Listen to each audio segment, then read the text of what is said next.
பாடலிபுத்திரம் என்ற புகழ்பெற்ற நகரத்தை விக்கிரமகேசரி என்ற அரசன் ஆண்டு வந்தான்.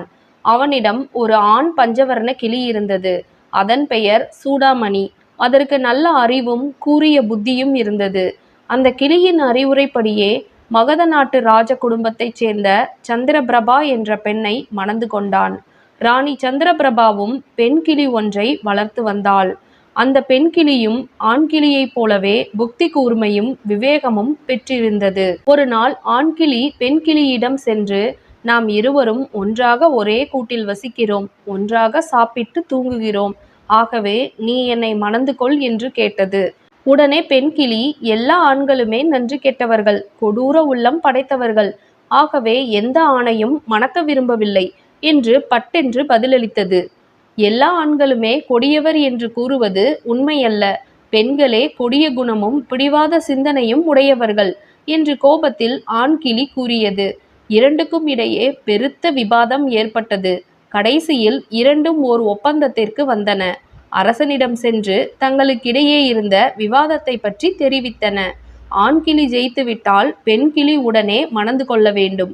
பெண் கிளி ஜெயித்துவிட்டால் ஆண் கிளி அதற்கு அடிமையாகி விட வேண்டும் என்று முடிவு செய்யப்பட்டது.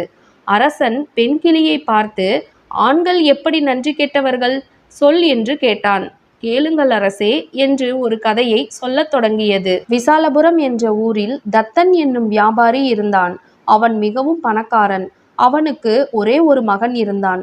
அவன் பெயர் தனதத்தன். தத்தன் இறந்த பிறகு தனதத்தன் ஊதாரித்தனமாக செலவு செய்து வந்தான். சூதாட்டத்தில் ஈடுபட்டு தன் செல்வத்தை எல்லாம் கரைத்து விட்டான்.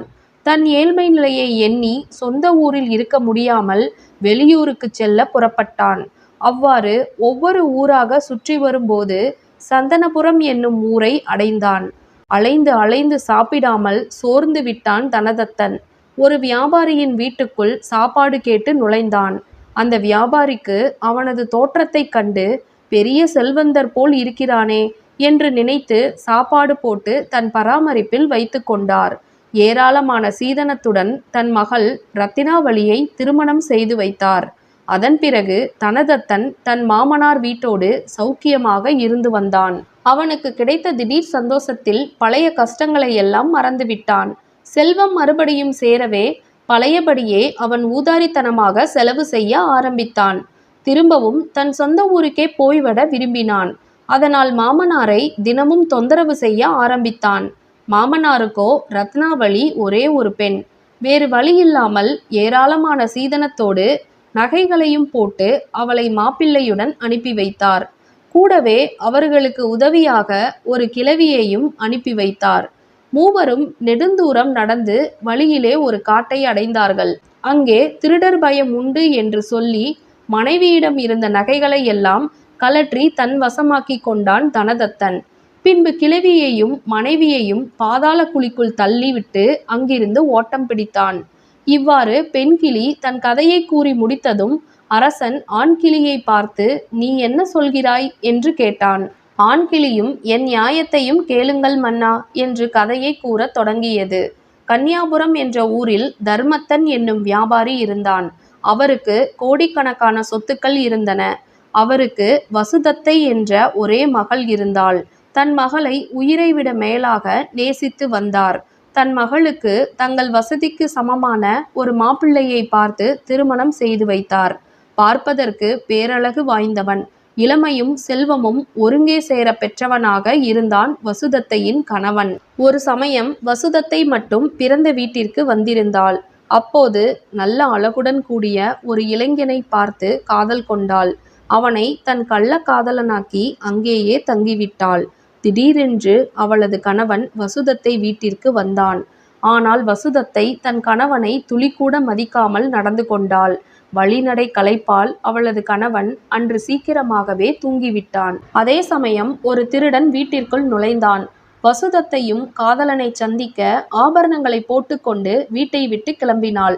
இதை பார்த்த திருடன், நான் திருட வந்ததை இவள் போட்டுக்கொண்டு கிளம்பிவிட்டாள் என்று நினைத்து கொண்டே வசுதத்தையின் பின்னால் சென்றான். தோட்டத்துக்கு வந்து பார்த்தால் வசுதத்தையின் காதலன் மரத்தில் பிணமாக தொங்கிக் கொண்டிருந்தான்.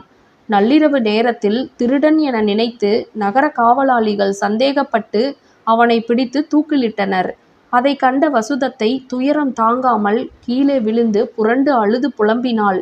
தன் காதலனின் உடலை கீழே இறக்கி வைத்து அழுதாள். அந்த சமயம் பிணத்தின் உடலிலிருந்த வேதாளம் சட்டென்று அவள் மூக்கை கடித்து துண்டித்தது.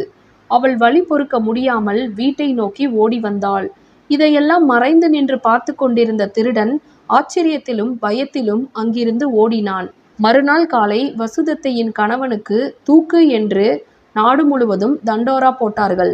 ஒரு பெண்ணின் மூக்கை வெட்டிய குற்றத்திற்காக தண்டனை என்று பலர் பேசிக்கொண்டிருந்தனர். இதை கேட்ட திருடன் உண்மையை அரசனிடம் சென்று தெரிவித்தான். சந்தேகம் இருந்தால் அறுபட்ட மூக்கு அந்த பிணத்தின் வாய்க்குள் இருக்கும் என்றான். இதை சோதித்து அறிந்து கொண்ட மன்னன் வசுதத்தையின் இரு காதுகளையும் மறுத்துவிட்டு அவளை நாட்டை விட்டு விரட்டியடித்தான். இவ்வாறு ஆண்கிளி கதையை கூறி இதிலிருந்து பெண்கள் வஞ்சகமும் கொடூர குணமும் கொண்டவர்கள் என்பது விளங்கவில்லையா என்று கேட்டது. கிளிகள் இவ்வாறு கதையை கூறி முடித்தவுடன் அதற்கு இந்திரனால் ஏற்பட்டிருந்த சாபம் நீங்கியது. சித்திரரதன் என்னும் கந்தர்வனே சாபத்தால் ஆண்கிளியாகவும் திலோத்தமை பெண் கிளியாகவும் பிறந்திருந்தனர். இருவரும் சாப விமோச்சனம் பெற்று வானுலகம் சென்று விட்டனர்.